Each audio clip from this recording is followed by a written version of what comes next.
कार्यक्रम अधिकारी शैलेंद्र राय को निलंबित कर दिया गया है। उन पर मानसिक, शारीरिक और आर्थिक शोषण के आरोप लगाए गए हैं। निलंबन का आदेश तब जारी किया गया जब ये आरोप सही साबित हुए।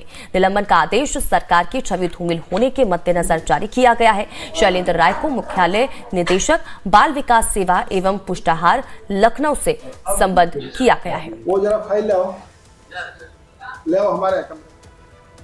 और वहीं देश भर में मौसम की चाल बदलने लगी है। दिल्ली में दोपहर में के गर्म हवाओं ने लोगों को परेशान कर दिया है। रिक्शा चालक वालों, इसी के साथ ही ऑटो चलाने वालों और रेहड़ी पर सामान बेचने वालों के पास कोई विकल्प नहीं बचा है। इसी से जुड़ी एक रिपोर्ट आपको दिखाते हैं। बेचैनी तो हो ही जाएगा, तो आखिर करेंगे क्या? मजदूर आदमी करेगा क्या? बताओ ना, ये मजदूर आदमी जितने भी है करेगा क्या आखिर? नरेंद्र शाह अपनी रोजी रोटी रिक्शा चलाकर कमाते हैं। उनके पास दिल्ली की गर्मी में रिक्शा चलाने के अलावा कोई और विकल्प नहीं है। वो अपने परिवार में इकलौते कमाने वाले हैं। परिवार को 2 वक्त की रोटी खिलाने के लिए रिक्शा चलाना उनकी मजबूरी है। सेहत तो थोड़ा गर्मी तो महसूस अब होने लगा, अब शुरू है। आगे क्या होगा ये तो हम कह नहीं सकते हैं। इस बार मार्च के महीने से 40 डिग्री हो गया है। हाँ जी। सेहत पे मतलब फिर भी कैसे मैनेज करते हैं आप लोग? क्या करेंगे? अब चांदी चौक जाएंगे, अब 20 रुपये सवारी करके हम लोग ढोएंगे। अब हर दिन में अब कितना होगा नहीं होगा, क्या होगा नहीं होगा। किराया भी देना पड़ता है, रोटी है, खर्चा है, बीबी है, बच्चे है, पढ़ाना लिखाना सब चीज़ है। आप अकेले कमाने वाले हैं? हाँ, अकेले कमाने वाले हैं। इन हालात का सामना करने वाले नरेंद्र शाह अकेले नहीं हैं। मोहम्मद हसीम ऑटो चलाते हैं। वो बताते हैं कि गर्मी में आमदनी कम हो जाती है, जिसकी भरपाई के लिए उन्हें देर तक ऑटो चलाना पड़ता है।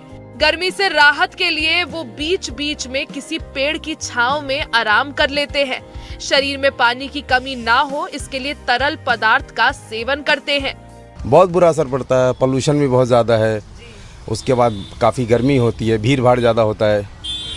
तो देखते हैं, जितना काम कर सकते हैं करते हैं। फिर थोड़ी देर पानी ज़्यादा पीना होता है, कभी नींबू पानी पी लिया, कभी ठंडे में गाड़ी लगा के थोड़ी देर रेस्ट कर लिए। इसी तरीके से पूरा दिन चलता रहता है। दिल्ली में समय से पहले गर्मी आ गई है। कई लोगों के लिए दिन का तापमान बर्दाश्त से बाहर हो रहा है। हवा की खराब गुणवत्ता ने हालात और बुरे कर दिए हैं। ये तेज धूप में काम करने वालों की सेहत के लिए खतरनाक है। सेहत में बहुत ज़्यादा फर्क पड़ता है, क्योंकि एनर्जी सूख जाता है, अंदर से एनर्जी सूख जाता है, फिर चेहरा सूखने लगता है और धूप इतना ज़्यादा लगता है कि गाड़ी अगर ड्राइवरी करते हैं तो चलाने की तो हृदय नहीं करती है।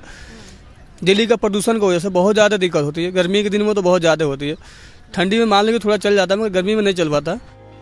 दिन में लोग बाहर निकलने से कतराते हैं। गर्मी का रेहड़ी पर फल या दूसरे सामान बेचने वालों के कारोबार पर भी असर पड़ रहा है। वो बताते हैं कि गर्मी आने के साथ उनके माथे पर शिकन आ जाती है। उन्हें बुरी सेहत और कम आमदनी की दोहरी मार झेलनी पड़ती है। गर्मी में सेहत पे आदमी होता है, दुबला हो जाता है, काला हो जाता है। ठीक है, खाना नहीं हजम होता आदमी के, थकान ज़्यादा लगती है, धूप ज़्यादा होती है ना दोपहर में। रोजगारी में फर्क पड़ जाता है। काम नहीं होता है। 12 बजे के बाद में काम नहीं होते हैं। हाँ जी, 12 बजे के बाद में काम नहीं होता है। ठंड के मौसम में थोड़ा अलग। ठंड में का बात दूसरी होती है। ठंड में आदमी को तसल्ली मिलती है, इस समय तसल्ली नहीं मिल पाती है। असर तो पड़ता ही है, गर्मी लगती है, गर्मी के अंदर स्ट्रगल करना पड़ता है।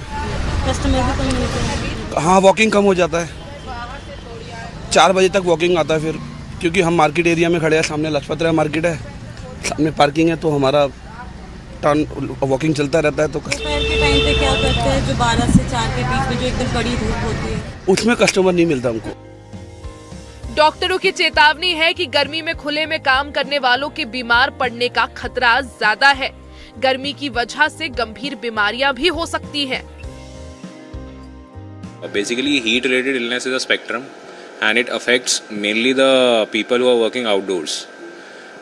The spectrum can range from as minor as a prickly heat to as major as a heat stroke. And heat stroke means that the patient comes with a triad. That is, he is in altered mental status with hyperpyrexia, that is temperature more than 40 degrees Celsius, and he may have other symptoms like general body weakness, etc. So we can see that there is a spectrum. which can range from a minor illness to a major illness. When we are talking about the underprivileged, the labor and the workers, the construction workers, trees are the only, relief, the saviors for them. And when you even walking right now, if you go outside the Ames metro station, etc., there are just then two, which is not even trees, there are two champa trees there, and if you see, they are filled up with people under that, because the rest everything is empty, everybody's cluttered, in it. So that picture speaks so volume, of how the ordinary people are struggling, with shade and with a little bit relief. मौसम विभाग ने दिल्ली में अगले हफ्ते लू चलने की चेतावनी जारी की है। अधिकतम तापमान 40 डिग्री सेल्सियस के आसपास रहने के आसार हैं। बेशक आम लोग बंद कमरों में रह सकते हैं और शरीर में पानी की कमी ना हो इसका बंदोबस्त कर सकते हैं, लेकिन रिक्शा चलाने वालों, ऑटो चलाने वालों और रेहड़ी पर सामान बेचने वालों के पास कोई विकल्प नहीं है।